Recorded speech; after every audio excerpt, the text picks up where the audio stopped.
Today, we're diving into a case that is just wild.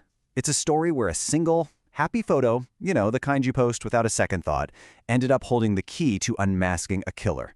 We're talking friendship, betrayal, and a digital breadcrumb trail that was hiding in plain sight. All right, let's get into it.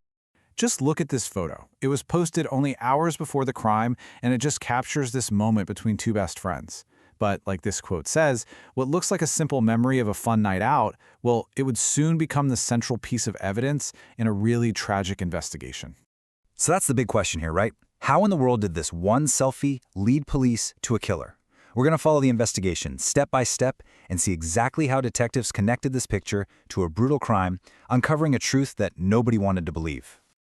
Okay, so our story starts on a pretty desolate roadside, where a really grim discovery kicks off a search for justice that would last for years. In the very first clue, it was already online for the whole world to see. So in the early morning hours of March 25, 2015, the body of 18-year-old Brittany Gargle was found. The cause of death was strangulation. And right there, near her body, investigators found a black braided belt, a crucial piece of evidence. As the police started digging into her last few hours, they stumbled upon this selfie, posted just 6 hours before she was found, showing Brittany with her best friend, Cheyenne Ann.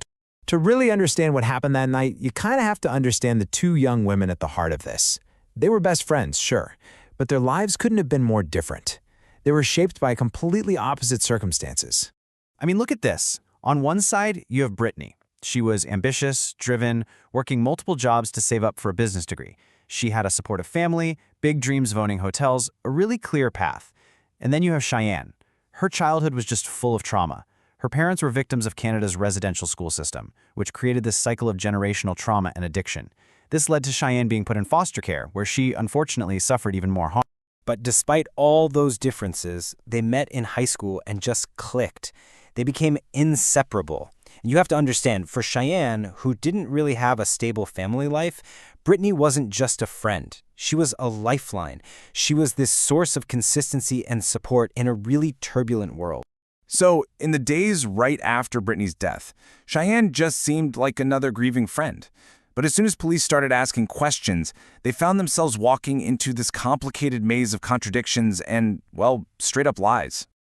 Get this. Just hours after Brittany was killed, Cheyenne goes on her Facebook wall and posts, "Where are you? Hope you made it home safe." To anyone else, it looks like a friend who's worried. And when the police first talked to her, she gave them her alibi for the night. But as you can see, it really didn't take long for that story to start falling apart.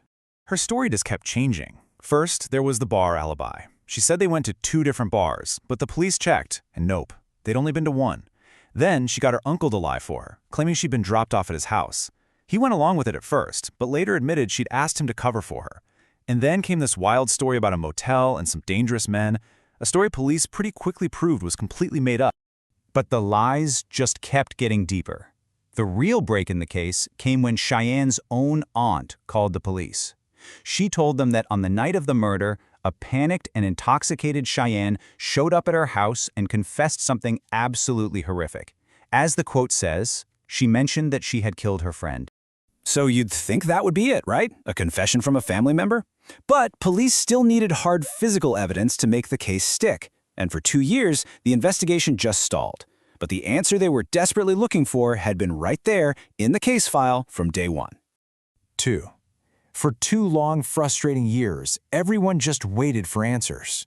The case went cold, and the whole time, the single most important clue was just sitting there in a file, an overlooked detail in a social media photo.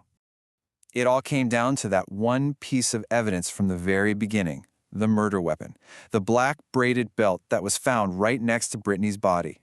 And this is the moment it all just clicks into place.